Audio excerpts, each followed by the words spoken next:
Okay, folks, welcome to the May 20th, 2024 West Shore Photography Club meeting. The subject tonight is Ask Us Anything, which means there will be a panel to answer any and all questions related to photography that you might have. But before we start that, our president has returned from the far reaches of the world and would like to say a few words. Go ahead, Dennis. There we go. You're muted, Dennis. There's $5 in the pocket, Mark. Yeah, can't hear you, Dennis.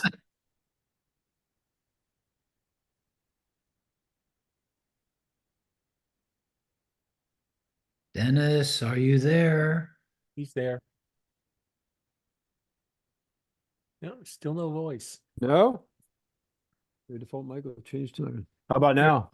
Better. Yes, you got it. Okay, sorry about that. Don't know what happened. I was good for a while. Well, good evening. Good evening. It's been 5 months since I've been in a meeting. I thought about you a lot. I followed the email progress during the trip.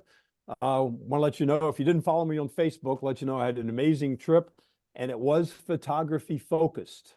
Got the pun?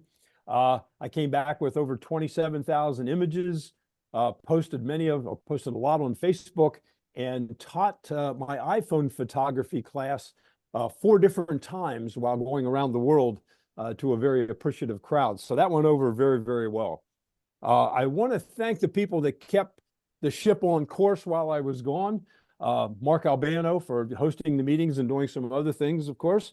Mark Corchado for taking care of the new members on the website and Facebook group page.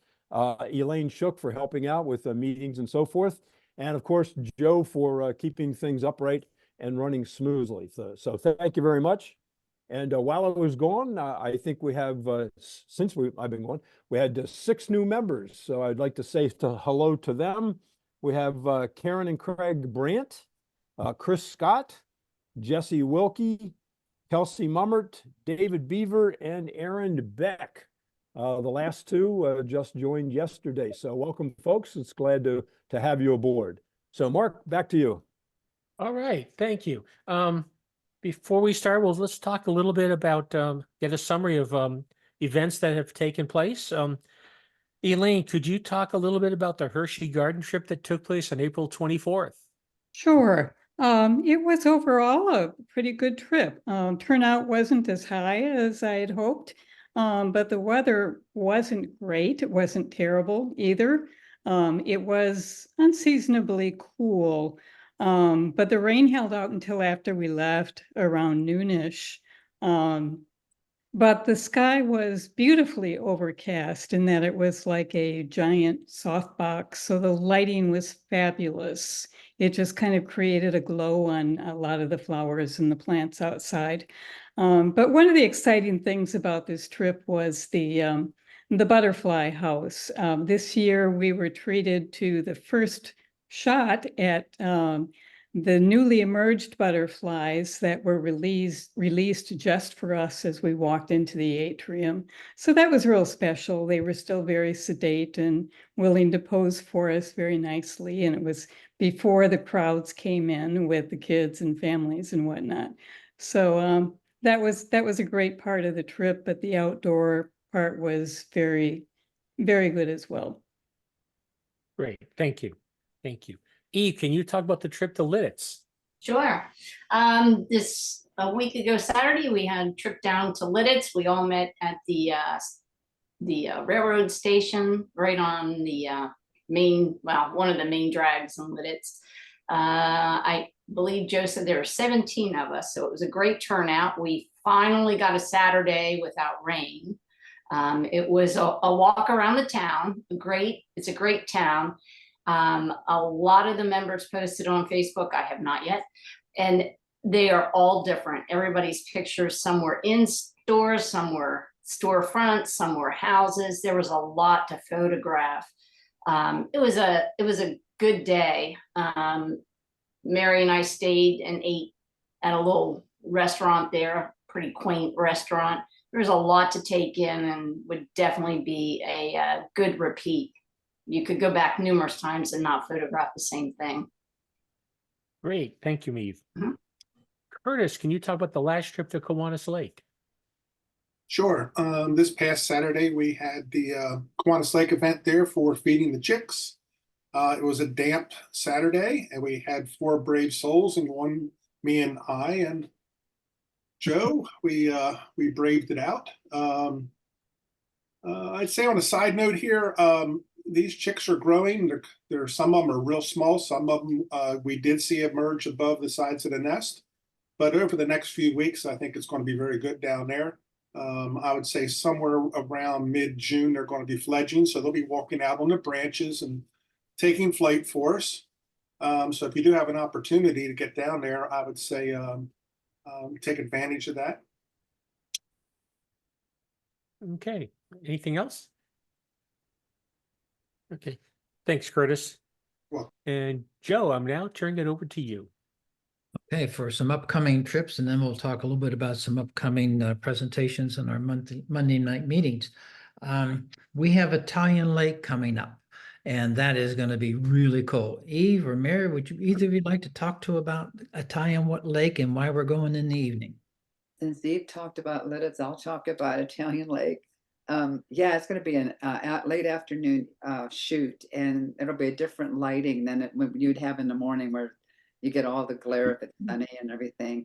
And evening should just be great with like the soft lighting, and you'll get shadows, and you'll have the geese and the red bridge and everything. It's going to be nice because Italian Lake is a beautiful place to walk around, and it's very sedate, quaint, and it's just relaxing and pleasant to be there.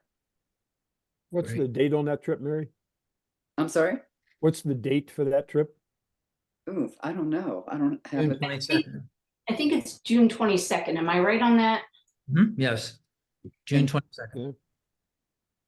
Yeah. Okay, and then we have Storybook coming up. Elaine, you want to clue us in on Storybook? Yes, for those of you who aren't familiar with Surrey-Brook, it technically is a retail garden center in Maryland. But the garden center and the nursery really is not the main attraction there. It has 20 acres of wonderful, beautifully cultivated gardens that are kind of in the English style, the old English style gardens. And they have many very quaint and historic outbuildings on the property that are very photogenic. And there are old antique tools and whatnot inside that you can go in and photograph. But the gardens themselves are fabulous. They have a wonderful variety of different perennials and annuals, but also the walkways are just very peaceful and beautifully done. There's a lot to look at, a lot to photograph, and it's well worth the 90-minute trip. Okay, great, thank you. And the date on that one, Joe? That one is on June 1st, I think. Yes, June 1st. Okay. Okay. And then another trip we have coming up is on July 20th, and that is Landis Valley Farms. And this is down in Lancaster. And this particular day, they're going to have reenactment of the Civil War. So we're going to be treated with lots of activity, both in the barns and the fields, and then being able to go inside all of the buildings. So we think that's going to be a really, really cool trip that we have. And that's going to be in July. And then in terms of trips, we hopefully will be doing, no, hopefully we will be doing Hopewell Furnace. And we had originally thought we might do that in August, but we may move that now until September. Depends on some other things that we have in the hopper for trips. Because it might be a little bit colder, but that has not been formally crafted yet. So, and then we have a potential trip coming up on the Lebanon Valley Art Gallery.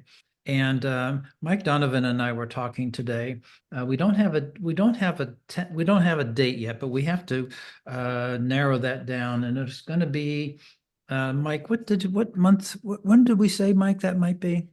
We're talking about in the second half of July, but it's also available in June as well. Okay. So any of those, we were talking about a Sunday, any Right. Sunday in June or the second half of July we were discussing.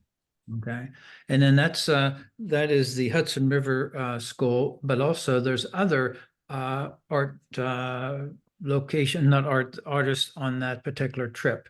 And but before we have to talk to the director of the gallery to see if we can have a Sunday afternoon session at noontime, because that's typically when we have done that, and we usually have a private session. We want to try and see if we can do that.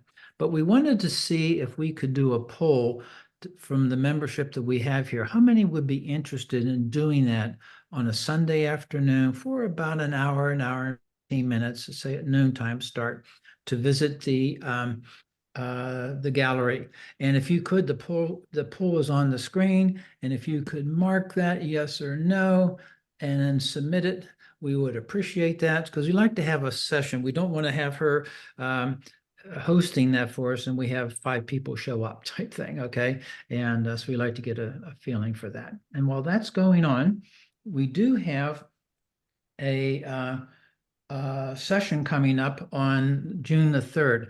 Alan Ross is going to be speaking, and he worked for 5 years as an assistant to Ansel Adams.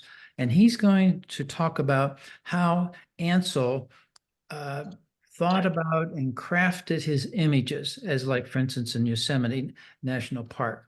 And he was there with them he was there at that time and working on the compositions and the printing, and then particularly the post-processing. And so that's going to be on June 3rd, Alan Ross, and we're really looking forward to having that particular session.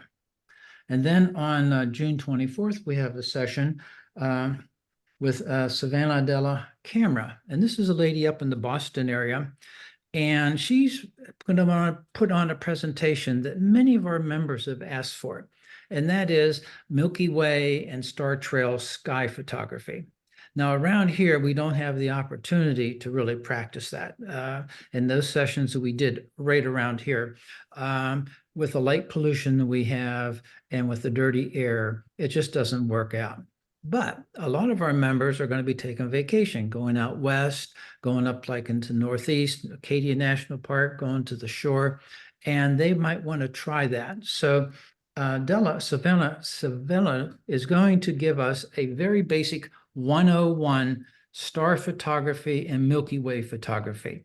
And she's going to provide a beginner's 101 handout, so you could take that with you. And then if you're going out, let's say to Zion National Park, you could then do some night photography there using her guidelines, and she's going to step us through that. So that should be a very fun, informative session.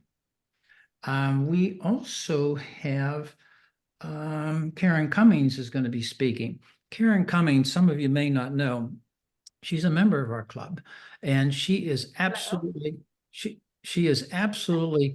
so well gifted in street photography, and particularly black and white street photography. So she's going to step us through how she developed an eye for black and white, and how she got over the initial apprehension about doing street photography. And then we're hoping within 2 weeks after that, we'll have a session at the West Shore Farmers Market. Appointment. Yeah. We'll have at the West Shore Farmers Yeah. Market. Can we mute everybody? Are you with Kim? Is Kim No. there? Unmute yourself, Huh. Joe.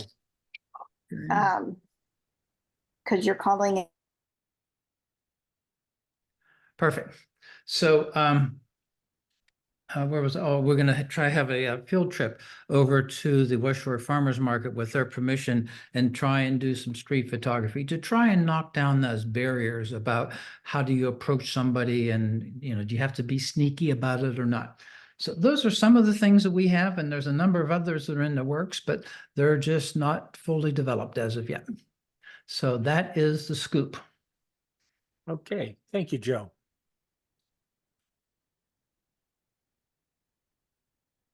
How did that poll come out? 57% yes, Oh, that's good. out of That's 21 perfect. respondents. So Mike, I think we're going to pursue that, okay? Sounds good.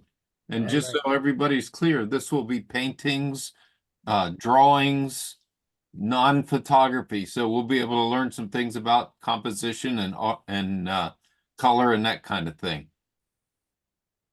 Great. Okay, great. So, anybody else have anything? All right. Now for the main event. The main event is Ask Us Anything. You've got a panel here consisting of Joe, Dennis, Mary, Eve, Elaine, Curtis, Mike, and myself. So we got some very good people, and we got some people like myself weren't so good. That you can ask any photo related question to. And if you want to ask a question, just remember that I muted everybody, so you got to hit the space bar so you can be heard. Anybody have a question they want to ask the panel? Don't all speak up at once.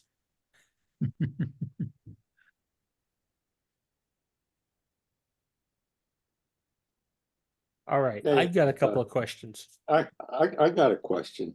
Oh, yeah. Okay. Dennis and I think Elaine put something on Facebook where the background was all blurred, but the subject matter was sharp.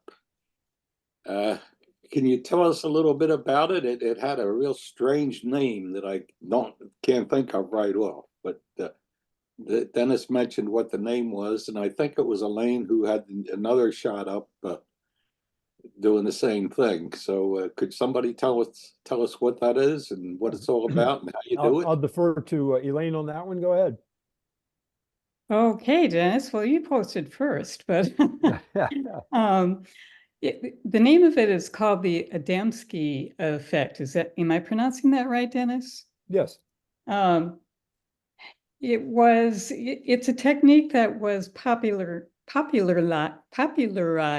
by this Josh Adamski to create this feeling of motion in a photo.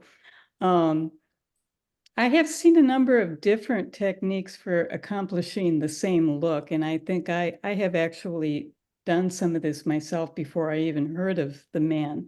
But basically, it's taking putting two images up in a stack in Photoshop or any other layers program that you might have.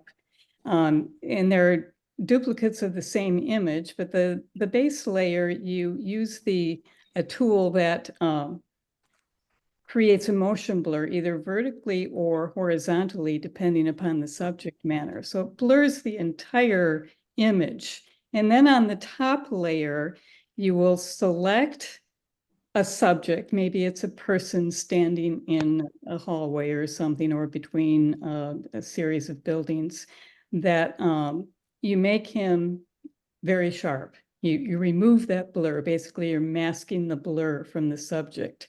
So you have this beautiful contrast between the subject and the background, where the background looks like it's moving, but the subject is not.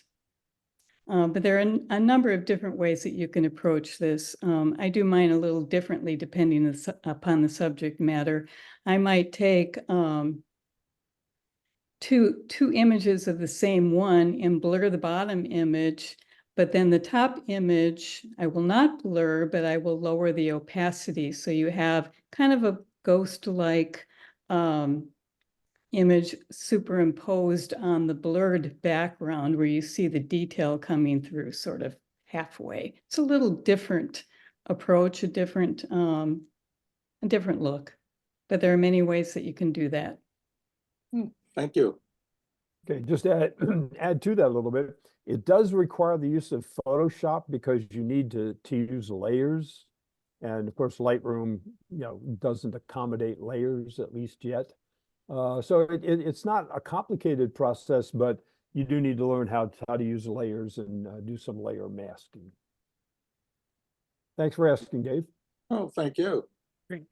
Anybody else Oh, have a question? And by the way, there is Anthony Morganti has an excellent video tutorial about the process, and we can include that in the notes to follow up the meeting. Thank you. Anyone else have a question? I do. This is Dave Marquetto. Hi, everybody. I've got a technical question on setting a white balance in a Lightroom and then saving it. I need to do a lot of reading about it, so I don't necessarily ask the panel to give me every step of the way, but I'm taking infrared photos, and when I take them into Lightroom, I want to use a custom white balance. Just moving the sliders, given the generation of the image that I have on the white balance, doesn't make a difference. So if I move it all the way down, for example, really say to the left, my images are still essentially red. So a custom white balance is the answer, at least right now. And I wanted to see if somebody could kind of tell me how to set it in Lightroom and then how to save it. Apparently you can recall this setting that you've saved for the, for the custom white balance, and you could use it, later, that kind of thing. So that's kind of where I'm headed. Who wants to answer that one? I'm not a Lightroom user. Well, this is Joe Farrell.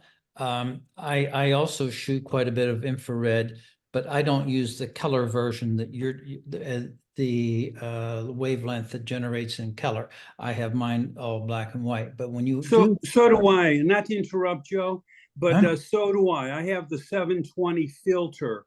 So it's almost all infrared, but it lets some red color in. Okay. So that's the reason for the white balance, but it's almost black and white. Yeah. So I've become a student of that, and I have to tell you, and this is going to sound like a real cop-out, I think you need to watch some videos on how to do that, because it can be very complex when you get into Photoshop to do that.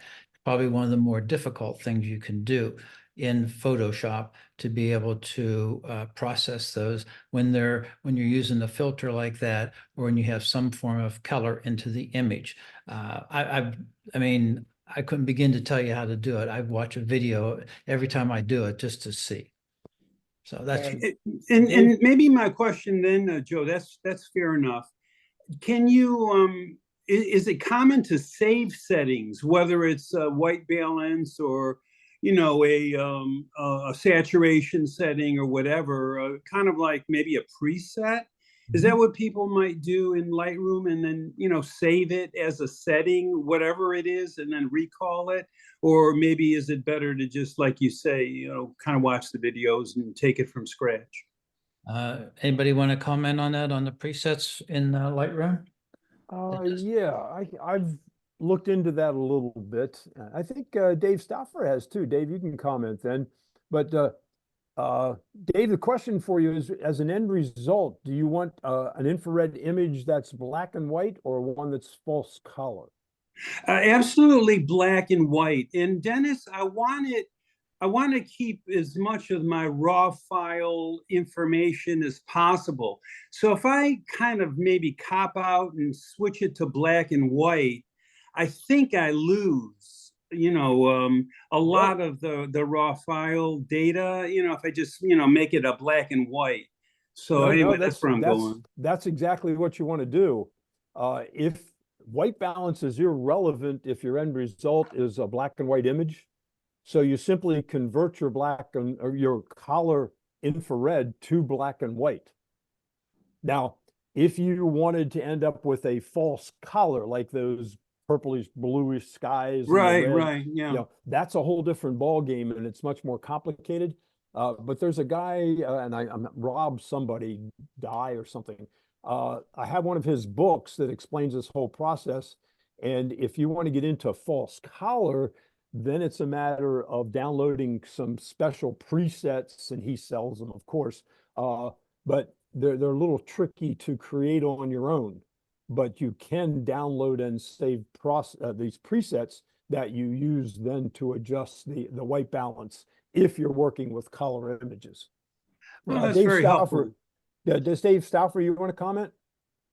Well, I've been shooting infrared for, oh, probably 10, 12 years. Mhm. And I still haven't been able to get a look that I really like. That I've tried fooling and messing with everything. And, it's still a work in process that, I haven't been able to get, what I would really like to get out of it. Okay. I've got Well, two cameras converted to infrared, so if anybody wants to borrow one, let me know. Dave, is your end goal to make the whites white? Is that what you're after? Yeah, I think, Mike, what my end goal is to keep as much information of my raw file as I possibly can. And I think by just, Dennis' point is well taken. I just don't want to lose a lot of information by kind of copying out and desaturating my image. That's the only fear I have, because I'm shooting at 720. So it's almost all infrared. There's a little red left in the negative, in the digital negative. But so I got to kind of get rid of that and keep as much info as I can. Well, when you convert to black and white, you essentially are losing data, but you're losing the color data. Yeah. And your end result, if it's a JPEG image that you're going to export, is going to be 8-bit anyway. You could be working in 16-bit to save as much of that data as you want. But quite frankly, I haven't found that will make any difference for you in the end result. The gentleman's name who has a lot of information about that in a book that I've purchased is Rob Shea, R-O-B Shea, S-H-E-A. And he's done a lot of work on infrared, mostly in false color. Thanks, guys. All that's just very helpful. It's a lot of fun taking the infrared photos. I have a converted camera now, and I'm into it deep, so I want to kind of get as much out of this as I can. Joe Farrell, and I went out a couple years ago to Carlisle, and I was just using filters then, and that didn't really work. So the converted camera that I have, you can shoot handheld, right, and all the rest of it. So it's a lot more fun. I mean, you see the images as you take them in the infrared rendition. So it's been a lot of fun, and that's very helpful on the white balance and everything. And thanks for the referral to Bob Shea as well. Thanks, guys. Yeah, Thanks, one other side note, if anyone's interested in experimenting with infrared and you want to do it cheaply, you can do it on your smartphone, like your iPhone, with simply a filter. And a couple of years ago over at Messiah College, I did a little demonstration, a little workshop about how to do that. And I have files that explain what you need in the process. So if you're interested in doing it with your iPhone, shoot me an email and I'll send you the files. Dave, one other quick comment. Sorry, Mark. That's okay. I'm not a Lightroom user, so I'm guessing at this. Check and see if there's a way to desaturate only the red. Oh, yeah. And that way you'll maintain most of Yep. your information. Yeah. And see if there are some kind of slider or some kind of setting to desaturate only your red area. So you'll maintain your information. Yeah. So give that a shot. Yeah, Mike, when I import them, they're red. There's a decided red tinge. I mean, they're, not usable images. Converting to black and white fixes it immediately. But now I will look for the red, band, so to speak, is what, I think you're getting at. And, see if I can kind of desaturate that. And then, Check into you that. and Dennis kind of, the both points make sense to me. Okay, thanks a lot. Marlene, you had a question. Yes. I watched a video today and they said that you don't need a filter at the end of your lens. You can do it in post-processing. Which way is the best way to do it? Filter for what? For shininess and stuff? Or like a Oh, polarizing polarizing. filter? Yeah. he says, this guy said that you didn't need any filters on your camera. Joe's eager to take this one.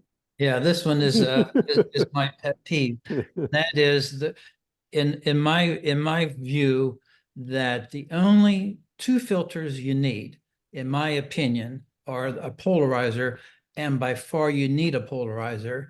And the second one is a neutral density filter, if in fact you want to use streaky skies and things and streaky water. But particularly on the polarizer, there is, I think, no possible way that you could achieve in post-processing the same effect of trying to remove, let's say, the glare from vegetation in a stream where you are doing a waterfall. I don't think there's any way you could possibly get rid of that without looking fake if you don't use a polarizer. A polarizer is necessary by far for that kind of a shot. And so that's my opinion. Hey, Joe, along those same lines, an obvious use of a polarizer is if you want to take a picture of a stream, a shallow stream, and you want to take a picture of the stream bed, Mhm. you don't have a polarizer on, all you're going to get is glare. You're not going to get the stream bed. Right. Period. I don't care what you use. And the rocks. And Yep. if you've ever done this, if you take a shot that has not been polarized with wet rocks, just try and get that glare off of those wet rocks. And then that'll very surely convince you that a polarizer is necessary.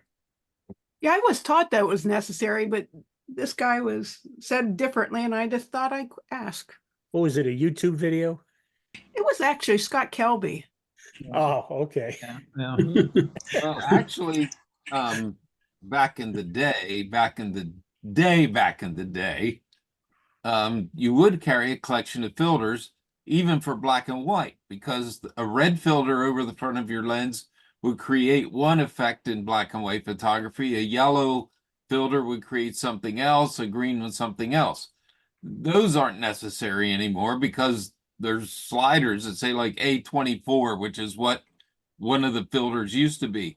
So in that case, that's probably correct in that you don't need the toning filters anymore, which you used to have to use. Because in the darkroom, it was very difficult to make a color print and realize your toning was off, then have to make another one to try and adjust your tone and so on. So in that respect, it is true that you don't need all the different tone filters. So that I can go with for sure. Hey, Anybody thank else want I have a question. to? Okay. I guess it would be to either Elaine or Mary. A lot of their images, they do this watercolor effect. And one of them that I was thinking about was Elaine's one of the two egrets where you blended using Nick and Topaz. Is that hard to do? Is it a long process, or? And are they plugins for Lightroom? They are plugins. I think on the egret photo that you're referring to, I may have used a couple of plugins. The main one would have been Topaz Suite 2, which is actually a legacy program that Topaz is no longer supporting, but you can still download it. And in that program, there are a number of filters and or what they call looks, which are basically presets, which will give you that artistic effect, whether it's a watercolor or an oil paint, or they have some that are named after various artists like Van Gogh or whatnot. Typically, when I use those, I will combine 2 or 3 just by playing around with them and adjusting the opacity of each until I get the look that I want. In most cases, they are set way over the top. So you have to reduce the opacity to make it look normal or just not over the top, but fairly easy to use. So you said you had mentioned that you blended 3. So if you were using Nick and the Topaz Suite, is there one that you start out with first? It depends upon the image. I very often will start out with Nik Color Efex Pro. And one of the features I like best in that program is the detail extraction tool, which really brings out the detail. And if that's overdone, it gives you kind of that HDR look, more like a kind of a graphic, whimsical look. I tend to offset that by increasing contrast and pulling back on that extraction tool a little bit. And then I'll bring it into, sometimes I will bring it into Topaz to give it an additional artistic look. But not easy. I mean, not easy. not difficult. I'm sorry. Said that wrong. Not difficult at all. Thank you. Yeah, if I might comment, Claire, another option that's simple to use is a program that I've been using for years called SnapArt 4 by Exposure Software. And it has a multitude of different presets for different painting, sketching, and drawing effects. That's not a plug-in from in Lightroom, is it? Yes. It is a plug-in. Yes. Okay. Yeah, it's available for like $49, I think. I thought SnapArt didn't work on raw images. No, you just send it from Lightroom directly into SnapArt, and yeah, I think it'll convert the image, but Okay. But yeah, it works effectively. Okay, thank you. Anyone else have a question?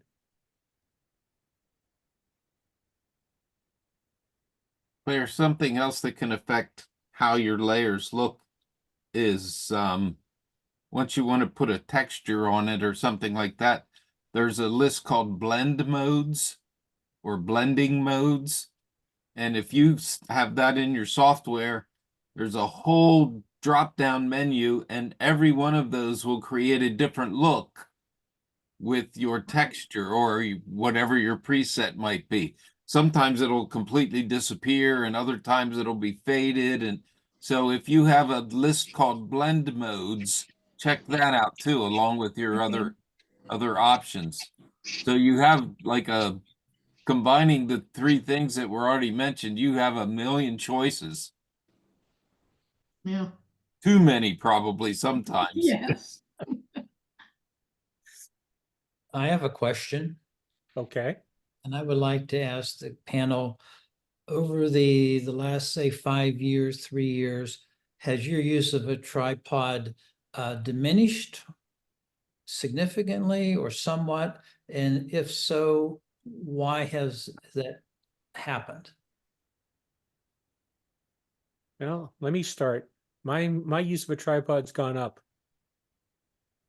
And I haven't gone up because I find I do things more deliberately when I use it. Okay, interesting. I'll jump in here. For my bird photography, I'm actually using my tripod less. The lenses have become much lighter in weight, and that was always a factor why I used the tripod. And I would say the image stabilization, the in-body and the stabilization of the lenses combined have really done well, that you don't need to have a tripod. And the other portion is just the angles that the birds would come in flight, that the tripod's very restrictive. I end up just taking it off the tripod because the bird was coming in at an angle that just became frustrating with the tripod use. So I would say, yes, I'm using it less. Yeah, I would agree. Using mine much less. I took a light travel tripod with me around the world. I used it once to record a video of a choir presentation on board ship. That was it. How about Eve? Eve, you got on, yeah, unmute. Hang on, I'm sorry. All right. There you go. So the only time I use a tripod night photography, low light, that has not changed. I can handheld pretty slow. So depending on what I'm shooting, but if it's a night scene, I'm gonna be there for a while. I'm gonna be a couple hours. I'm gonna keep it on there. I'm gonna usually bracket it. So I want the tripod so that it's the exact same shot. I haven't moved it all, etc. So I would say my tripod use is the same only because of what I use a tripod for.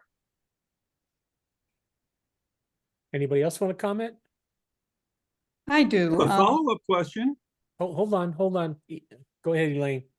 I agree with both Eve and Kurt in that I am using mine a lot less, but I always have used it for night photography, long exposures, focus stacking, where I want to make sure that I'm not moving whatsoever. My camera does have incredible stabilization. So in daytime shooting, especially if I'm shooting birds like Kurt, I can't afford to be trying to manipulate the camera around that ball head. It just doesn't work. I need the flexibility. And that the lightweight lenses and camera make that all very possible, as well as that image stabilization. But for doing really delicate detail work, focus stacking again, if I'm doing any kind of HDR work, macro photography is really important that I keep steady when I'm shooting very close. But overall, I'd say that I'm shooting a lot less with a tripod, mainly because of the tripods being so cumbersome and heavy to drag along if you're going on a trail or something to that effect. I just don't want to deal with that equipment. Dave, you were going to say something. Oh, yeah, I didn't mean to interrupt, guys. Well, what about monopod? I've kind of considered along the way, using a monopod. And actually, I have on occasion. It's a lot less restrictive and so on and so forth. I just wonder if anybody has a comment about that. I do own one, but I find myself using it to lean on as much as to use photography. It's it's a good compromise because it's not a lot of weight to lug around, but it does help to settle you down, so to speak. It helps. One problem that I run into is I always forget to turn off the image stabilization when I'm using a tripod. So I use a tripod less and less because I'm dumb. Yeah, I use a monopod when I'm shooting sports with a 100 to 400 lens. Gets pretty heavy over a period of time, and a monopod comes in very handy for helping to ease that pain. Yeah, and Dave, I've seen it used like at the Kiwanis Lake. I've seen it used by several photographers with the bigger lenses and that, just because they're sitting there or standing there, and like Dennis said, it takes the weight off your shoulders. So yeah, I've used mine as a walking stick. Yeah. How about you, Joe? I use a tripod much less than I ever have before, particularly for my general photography. But if I'm doing any kind of landscape where that I want to really concentrate and get a good shot, then I follow Mark's thought process. That is, if I use a tripod, after I have walked around the scene and get a composition, then I put my tripod down and I put my camera on it. It slows me down tremendously. I look in the corners because I'm on a tripod. If I hold it in my hand, I don't do that. So if it's a landscape kind of, yes, I will use a tripod. But for my general photography, like going to Lidditz and places like that, no, I'll just do handheld for sure. Dave, I use the tripod with the pinhole camera because my slowest exposure is like 2 seconds. Gotcha. Yeah. So that's all tripod work with that camera. you can't handhold 2 seconds. Well, I can, but you won't recognize anything in the picture. Okay, great. Any other questions? I have one for the committee, for the group, and that is, what kind of an do you use any automated exposure modes like aperture priority, shutter priority, program, or auto ISO? And if you could just comment on that, do you use any of those, or are you all manual, or does it vary based upon like some of the subject matter? Eve, can you start that? Yeah, I'll start that. I do everything manual. I will use auto white balance probably a lot unless I'm in a specific setting that I need a specific white balance for. That is one thing I do usually use an auto white balance. I will put an auto ISO on sometimes, but depending, I mean, if I really don't need to change the ISO, I won't. But if I feel like, okay, I'm going to be in a variable situation, I might be in the shadows, I might be in the sun, I might set my auto ISO 200, 400, just to give me a little bit of a buffer. But everything else I do manual. I know a lot of people do aperture priority, but for some reason, I like that control with the manual. So I set everything myself. What about you, Mike? One of the nice things about the Fujifilm film cameras is they're kind of old school. So the shutter dial is on top of the camera.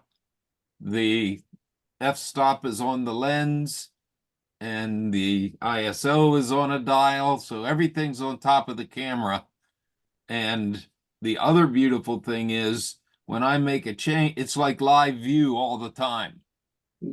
So when I make a change, I see it happen on the back of the camera. So manual, if quickness isn't needed, manual is fine with me because I can see what it's doing because of the mirrorless camera. So I'm using manual more and more and more. Yes. Okay. Anybody else want to weigh in on that? Just May I chime in a little bit? I find that I try to analyze my pictures. I've slowed down in the last few years. And I use auto ISO, but everything else is pretty much, well, auto white balance too, because I can adjust white balance in my post-processing. But everything else I look at, and the first thing I consider is how concerned am I with motion? Am I shooting birds in flight, or am I shooting a deer that's browsing in the field? Am I shooting a landscape, or am I trying to catch a butterfly? So my first consideration is shutter speed. Then I set my shutter speed for what I think I want. Then the next question is depth of field. Landscape, you are trying to get as much depth of field as you can. I've tried focus stacking, and it just takes a while to do it, and I don't really like it. So basically, it comes down to, do I want the butterfly to be sharp and the background to be blurred, or do I want everything to be sharp? And between setting my shutter speed and my aperture and just leaving ISO float, I seem to be content with what I get out of the photo shoot. Dennis, you were going to say something. Well, it depends on the situation. If I'm in a situation where the lighting isn't changing and I have enough time to analyze things and control, I usually shoot in manual. However, when I'm traveling, like on the excursions we went on during the World Cruise, constantly the light is changing, things are moving. I'm trying to catch up with the group. It's hectic. I'm in the sunlight, I'm in the shadow. So as Dick said, my primary concern is same as his, is I want a sharp image. So I'm concerned about the shutter speed. And in a situation like that, I almost always use shutter priority, okay, because I want the sharp image. And if the lighting conditions are changing, then I let the aperture change and maybe even the ISO. But yeah, manual if the lighting is not changing, otherwise shutter priority for me. Okay, great. Thanks. I get a question here on chat from James. let me read it to you. I have learned a great deal of how to take a picture, but I can't find anything on post-processing basics. There are a ton of videos on how to use Lightroom and Darktable, but nothing much on what adjusting saturation, contrast, white balance, etc. Where can I learn all the basics and definitions of photo editing? Besides taking Dennis's course.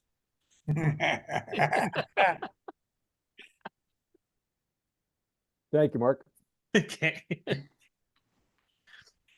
Anybody, Dennis, you want to say anything? Wow. Yeah, that's not an easy question to answer.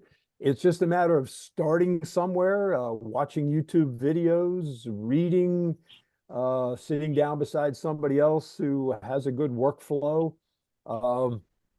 Yeah, and if maybe I should ask what program you're using. If you're using Lightroom, then start watching more videos about Lightroom and start maybe actually write down your step-by-step process. I know when I first started, it was laborious. I went step by step and what I thought I needed to do to develop a workflow. But one of the nice things about Lightroom is that it's non-destructive and you don't have to operate in a set order. You can just move sliders around and see what you like, and you eyeball it pretty much to see what looks good. And then if you don't like it, you go back and change something and adjust. So you can manipulate in any particular order. You don't have to worry about that part of it, at least. This is Joe. One of the things we didn't mention in terms of an upcoming program is something that we have tentatively called Battle of the Raws. We had a session recently where it was a before and after, and it seemed that there's so many different people were using different raw processors. We thought it would be a really good session to have one, and like maybe 4 people would show their highlights of their raw processor to help move away from the Lightroom, Photoshop kind of a thing, which a lot of us use. And but I think if I was using Darktable, which I have zero knowledge about, I would try to find as instead of maybe just random videos, I'm trying to find somebody who offers a class where they step you through it from the beginning and build upon it. I find with me, if I watch videos out of sequence, I kind of get confused sometimes. It's easy for me if I can start from the beginning and take a class for somebody and I don't know if Darktable has that or someone has done that, but that would be my suggestion. Another thing you can do if you have the time that's somewhat laborious, I like to experiment. I'll take a picture and go, gee, I wonder what some effect will have on it. If I change what changing contrast will do to it. How to use the curves. Curves are one of the simplest and most complex things at the same time to use. But almost every slider you have is based on curve adjustments. So if you start to, if you play around with them and see how they work, that's another way to do it. And I'm gonna plug a guy that I like. I use Capture One, and there's a guy named Paul Reefer, who every month does a 1 hour edit of photos. And it's not his photos, it's people who've contributed to his page, and he will go through the various tools in great detail. Like he's gone through things like haze, how to use a haze adjustment, or if you want even more control, how to use curves and something else instead of haze. And he goes through great detail of how it works and how it affects the image. So that might be something worthwhile. He's got, during the pandemic, he started doing these things on a weekly basis. He does them monthly now. So there's quite a few out there on his website. Something else also is there's a couple different kind of like little colleges, I guess you'd say. One is called Domestika, and that's spelled with a K, and that has all kinds of classes for creatives, for anybody really. But take a look through there and see if you can find anything related to your software. And then wait until they go on sale, because you can get them for like $6 when they're on sale. And there's also one called Udemy, Udemy.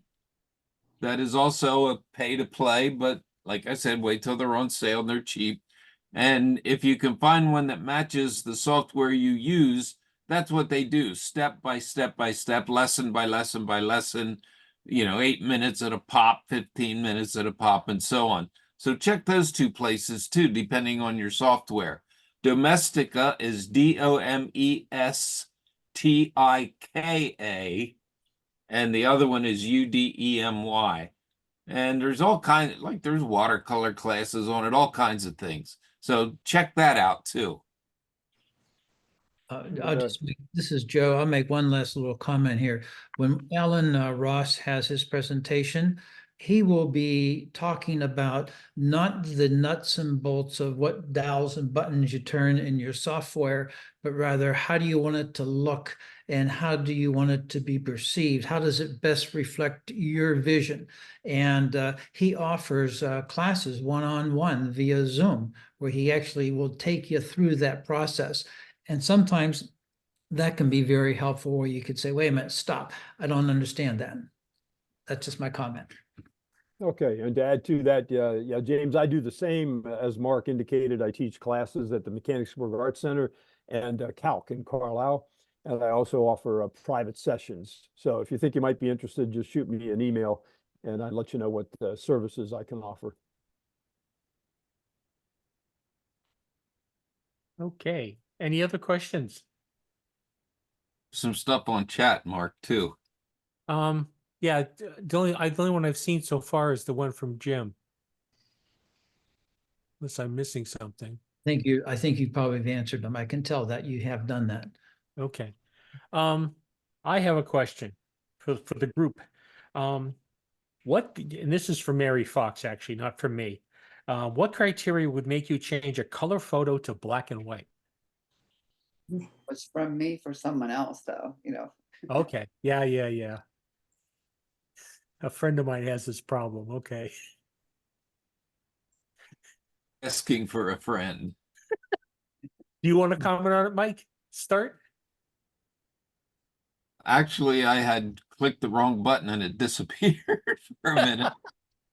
Is it the criteria between when do you choose color and when do you choose black and white? Yeah, when you're sitting down in your photo processing software and you think, oh, this might be better black and white. What criteria is that decision? A couple things. Number one is, does the color overwhelm what I want to do? In other words, if I want to produce a piece that has lines and shapes and that kind of thing, and somebody is going to say, oh, look how orange that is, then that's going to be black and white, because I don't want the color to be blocking anything I'm trying to say. The other thing is, if the color is important, we had a thing a couple years ago that red creates certain thoughts and certain emotions, and green does, and so on. If you're trying to produce something that's calm and relaxing, then green is going to play a big role in that. So that you'll want color in. So it's, what do you want to say? Is it most important to have shapes and light and dark, or is it more important to let the color talk?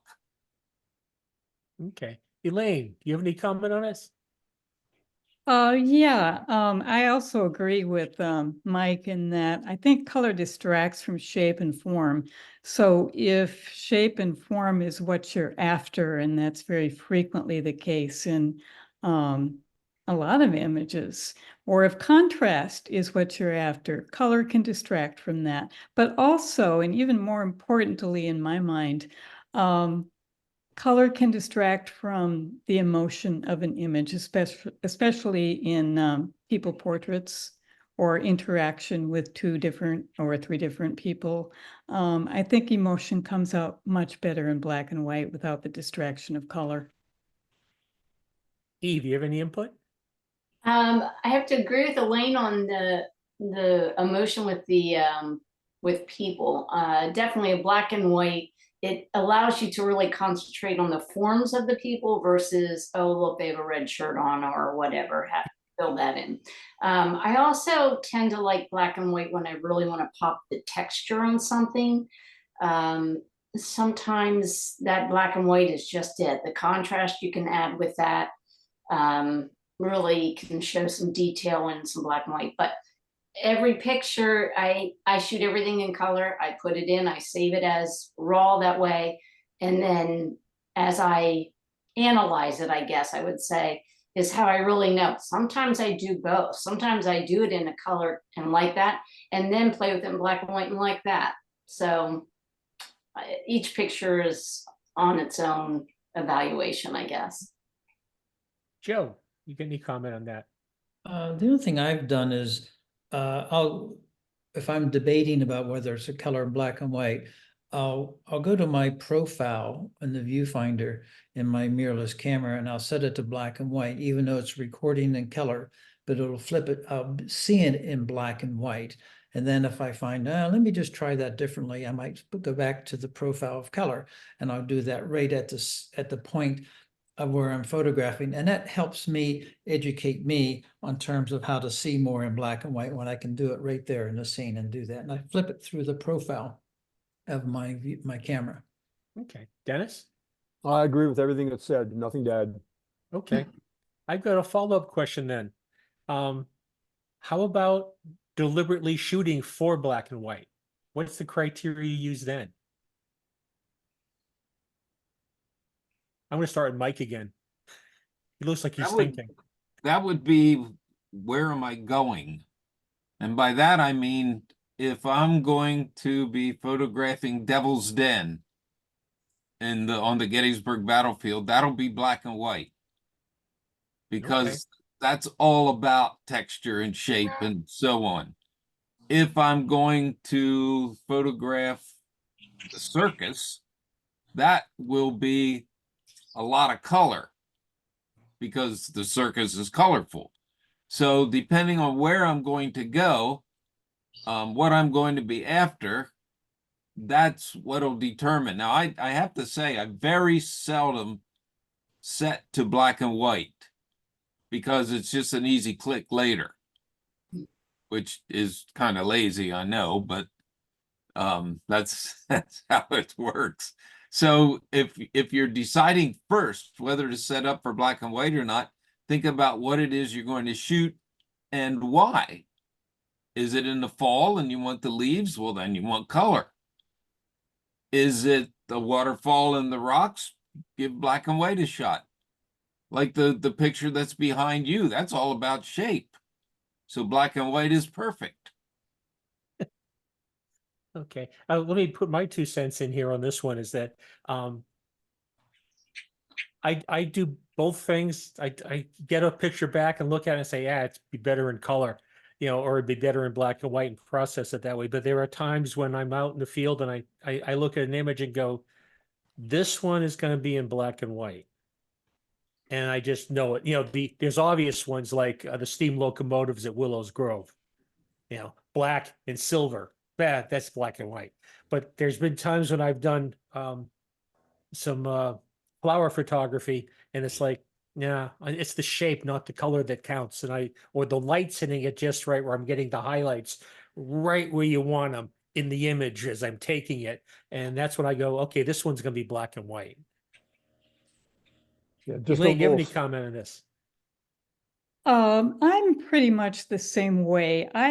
I never shoot in black and white. I always shoot in color.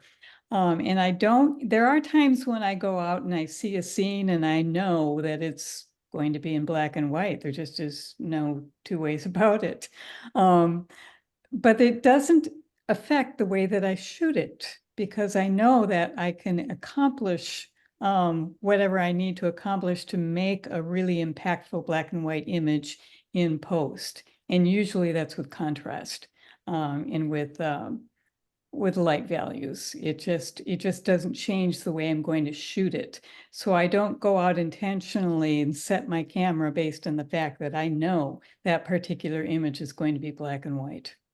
Okay. Yeah, I do the same thing. It's like I get out there and it's like this one should be black and white. It still gets shot in color. It gets converted later. Yeah. Okay. Any other comments on this? See, this is also bizarre. If you're old enough to remember buying a roll of black and white film. I used to Because buy the 30. I used to buy the 30-meter rolls and make my own spools of them. everything you did was black and white. Yeah. No choice in the matter. Nope, nope. So this is pretty cool. I had that the red and green and yellow filter too. Anybody else have any more questions? Can I ask a question about the use of topaz for denoise and sharpening? Sure. How in a word, how does it work? Does it work with Lightroom? I mean, so I'm in Lightroom and I want to somehow get rid of noise. How does topaz work? Do you import it somehow? Where does it sit? And in a word, how easy is it to get to? Does it work with Lightroom or do you have to do it in Photoshop? I'll take a shot at that one. When you're in Lightroom and you right click on it and say edit into Topaz, and then it takes the image from Lightroom and it goes into Topaz, and then you process it, and then it comes back to you as a TIFF and back into Lightroom. It's as simple as that. Right click, edit in Topaz. Oh, super. Yeah, thank you. Another Joe, thing do you do that? Another thing you can do, Dave, with the same thing is you can right click on the image that I'm assuming you can in Lightroom. There's a way to click on the image, go to Finder or whatever the Windows version of Finder is, and open the file with Topaz, and then you can process it as a RAW file. And then save it as a DNG rather than then go back into your software and process it as that way. So it So depends on which way you want to do it. You save it Use it first as as a a DNG? standalone, too. Is that- It would, is that- yeah, Topaz, when it processes, saves it as a DNG. Because that's what I've done several times. Cool, Yeah. thank you. I have a question for Lightroom users. Do you find yourself going into Topaz less with Lightroom's new denoise? I Yes. do, Claire, definitely less. I have found that the new denoise program in Lightroom, especially after they did a few updates, is just spectacular. And I like it a whole lot more than the Topaz AI. In fact, I found initially Topaz AI was really quite wonderful, but it seemed to me, and it may be my imagination, the more updates they put out, the worse it got. The muddier the image looks, more plasticky, and it's difficult to back it down to get it Yeah. to look natural. So I very seldom use Photo AI anymore. I do use Topaz Sharpen on occasion, which does have some denoise in it. And that is not a problem, but the Photo AI for me does not work anymore, but I don't need it because Lightroom does such a spectacular job with it. Yeah, I agree. Any other questions?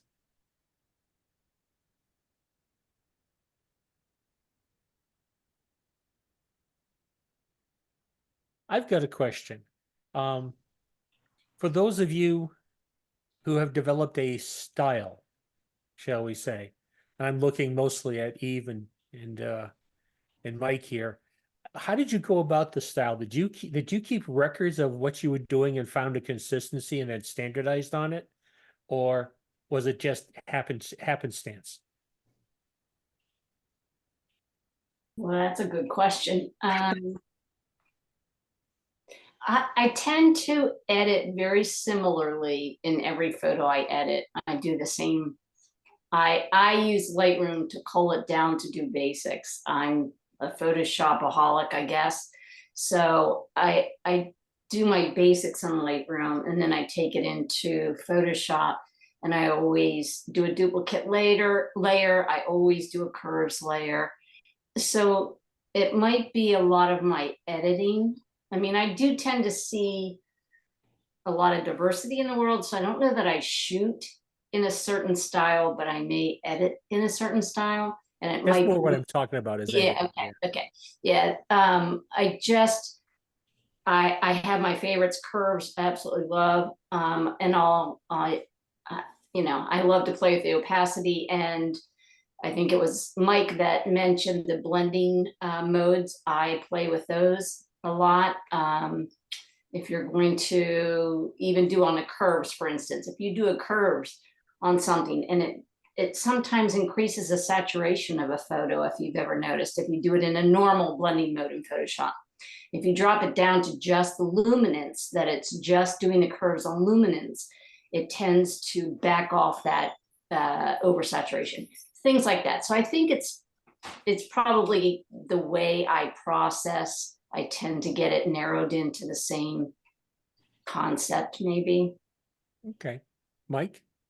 I do some local arts and craft shows, and I really didn't recognize that I had a style until I saw 20 or 25 pictures hanging on the wall of my booth. So then it hit me that, yes, I do have a style. And the reason I don't think I realized it is because you attack pictures one at a time. But if you look at a whole set, maybe 20 of your own images, and you realize you have a style, like I can pick out Mary Fox's style. And you do that because you see more than one, and they have certain things about them. So yeah, I have a style, but I didn't really know it until I saw a fair amount of images up and together. Okay. Okay. Well, now that you've loaded this for me, Mary, so how'd you develop your style? Like Mike, I didn't realize I had one either. And I seem to like vintage and sepia type prints and things like that, but not in everything. And I seem to go towards like things that look whimsical and stuff at times, you know, but like Mike said, I don't know that I have a style. I just keep every single picture I do is different. There's like one time it's a landscape, another time it might be a macro of something, another time it might be a person, which is very rare for me to do a person, you know, but I don't know, Mike, what's my style? Tell me. I mean, tell me how can you pick my style? Well, a lot of your style is a vintage look, a bit of fade, not strong colors. Right. A lot of what you would call almost a still life, Oh, like okay. with the leaves, and with your style includes shapes. Okay, I'll have to be more aware of that, Mike. Yeah, it is funny that you don't recognize a style because you do individual things. It's almost like an instinctive thing. You take a shot and Right. sometimes I'll take a photograph, and I don't know if everyone does this, but a lot of times I'll just pick out something from that photo. It won't be the whole photo. I'll just crop it down, or I'll Mhm. just focus on a certain part of it. You know, I might take a big shot of something when we're on a nature walk or something, but that whole picture doesn't make it to the screen. It, you know, it just, Right. I mean, doesn't make it to the final cut. It just, a part of it does, like a leaf or a berry or something, but not the whole tree.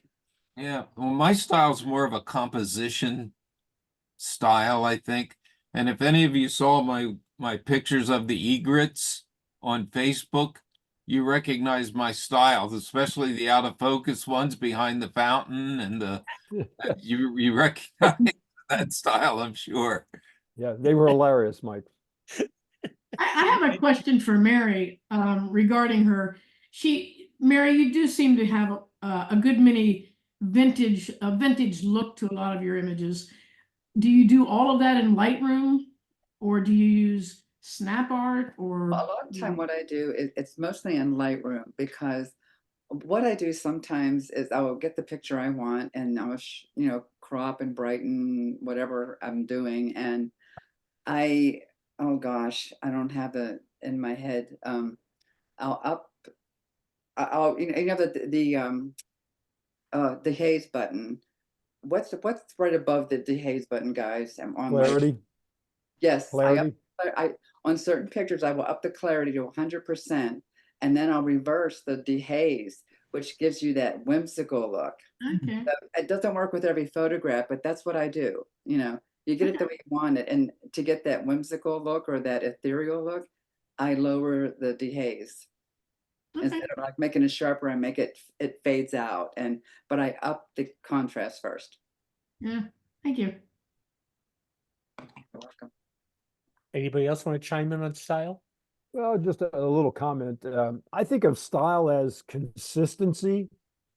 Over years of editing photos, you know what you like and what you don't like, and you try to be consistent in the way you present your images so they look good in your mind. And I think people interpret that as a style. I think of it as just being consistent with what I like. Just more something that evolves than rather than something deliberate. Exactly. It's not something you strive for as a photographer. You just end up, and people like Mike, people say, oh, I recognize Mary's style. And she doesn't even know she has one. Didn't know it, Dennis. Mary, you've got a lot of style. Thanks. Joe, you Dennis. want to chime in? Yeah, Joe's being quiet. No, I'm here. No, I'm just listening to this. Find it very interesting. Okay. Any other questions from anybody? Just if you like that sort of thing with style and emotion in your images, I highly recommend you follow David Duchemin if you don't already. I've been following him for years, and of course he presented to the Photography Club a while back. And he doesn't talk so much about camera settings and technical stuff as it is like his latest blog post that came out on yesterday was all about putting mood into your images. What does that mean? How do you do it? So if you're not on his subscription list, I highly recommend you sign up. David Duchemin. I second that. Yeah. I have a question for Mike. Mike, it's Patty Volpe. You were mentioning that you are attending a lot of craft shows. Are you finding that, like I've been doing some with photography and artwork, and I'm finding that there's just so many of them now. There's so many shows that they're very poorly attended because there's just so many of them. Yeah. Can you hear me? Yeah. Okay. What happens is, as time goes on, people go, you see a lot, sometimes you see the same customers at different shows. And what you have to kind of get used to is that for a lot of people, it's a free thing to do, to go Yeah. and walk around and buy food and look at stuff. So you get that in your head right away. But yeah, it's definitely less than it was 10 years ago, 15 years ago, for sure. Now, one thing I am seeing is that there's starting to be more art again. I see watercolors and even some rarely, but some oil painters, some sculptors even. So it's swinging back toward art a little bit, but you are correct. For many people, it's a day out. And I can't tell you the last time somebody said, I love that picture because of the composition. Right. Right. What they really say is, oh, honey, that's where we were on our honeymoon. Let's get that. So yeah, it's changing for sure. You're selling right. memories. Yeah, exactly. Yeah, you're right, Patty. That is very true. Thank you. Speaking of selling your work, is anybody familiar with Fine Art America? Mm-mm. On the No. cruise, I ran into a retired professional photographer from Southern California. He had done a lot of these art shows and big time. And he said he's selling his work online through Fine Art America. And I quickly just passed it off as, yeah, no. Until I came back and I checked my Kelby One offerings to see what they had in terms of video tutorials recently. How to sell your art on Fine Art America was one of the recent additions to Kelby One tutorials. So I don't know if it's an up and coming thing. It's a Dennis, huge. it's a site that I've followed for quite some time. Okay, what do you know about what can you tell us about it? There is some artists that I know that actually do sell on it. And there's several sites like that for selling work on. Fine Art America there is photography work on it, but there's a lot of paintings on it. So there's a lot of fine art on it. I have considered doing some on a site like that. I'm just not sure where I want to go with it. You know, I'm finding that the craft shows are not my best venue. People are there looking for tchotchkes. They're not there looking for art. So I'm just not sure of where my niche is for the watercolors that I'm doing. I'm working on that. I do best at selling them on Facebook, believe it or not. On Marketplace? No, just on posting them. Oh. I have a lot of followers from being in these photography groups that I'm in with 5,000 and 6,000 photographers in them. And we've become friends on Facebook, and they buy my art from there. Very good.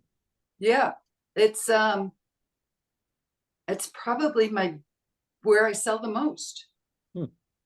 Okay, anybody else have any comments about selling your work? Hey, Dennis. Yes, Don? I sell most of my work obviously through the local art organizations. I mean, I've sold lots of work at Perry County Council of the Arts, a lot of work sold at Calc, okay. Art Association of Harrisburg. I mean, you tend to have a lot of the serious individuals going out there, but it all depends on the gallery manager there. I mean, Perry County's changed a couple times, and they look at the individual artist and see what's the best profile that they would give to you, so maybe have some consistency in the types of work they would show. I used to do obviously outdoor shows many years ago, probably close to 20-30 years ago, when I did all the arts fests and things like that, and it was very challenging, a lot of work. But I find today that venues like that, local, is a good avenue to sell your work. Okay, thanks. There is one thing to remember, then that is, if you want to make a small fortune in photography, you need to start with a large fortune. Yeah, good advice, Mike. Good And you advice. will end up with a small fortune. Have any of you ever done, like, I don't know if in Harrisburg they have it, but here a lot of the communities have a first Friday or a second Thursday once a month. And what I find for me and for photography, some of these outside shows are very difficult because of the weather. Yeah, you're correct on that. You know, my watercolor art will just be ruined. Yep. On a rainy, humid day. It'll be done. So I'm trying to stick with venues that are inside, and those venues are typically inside. They're businesses that gave their wall space for the evening. And it seems like that may be a good avenue for good exposure. A lot of people turn out for them. Yeah, their businesses are looking for a way to draw people in, have free art and draw people in, and in return then they get to see your stuff. So yeah, that's never a bad thing, because you don't have to worry about storms, or I spend a lot of time looking at the sky when I'm at an outdoor show. I really am having a difficult time with these outdoor shows. Yeah. Yep, fair enough. You put a lot of money and time into it, and if it's going to be inclement, I don't even go. It's just money. It's money down the drain. Yeah, I don't blame you. Okay. Any other questions? Well, with that, I want to thank our panel for this wonderful discussion. I found it very interesting and the questions were very good. Even the ones I made up. So our next meeting, Joe, when is our next meeting? Pull the schedule out here. Might be The June next 3rd. Meeting will be a presentation by Alan Ross, and that will be on June 3rd. June the 3. 3rd. Yep, June 3. Okay. Alan Ross. I have That's a the- question. The trip on the 1st of June. Where is that? I think Elaine, I think you were talking about it. Yes, it's in, don't remember the name of the town in Maryland, but it's not far from Frederick. It's a little closer to Frederick than Hagerstown on Highway 40. And the directions will be in the email. But you called it something, Story something, Surrybrook. Ferrybrook? Surrybrook, Surreybrook. Okay. Okay. And they do have a website with Okay. images online. Awesome. Thank you. Okay, with that, I'd like to thank everybody for being here and we'll see you at the next meeting. Okay, thanks, Thank Mark. you. Thanks, Thank you, Mark. everyone. for this. Thank you. Thank you. Thanks, Thank you. Mark. Thanks, Mark. Thanks.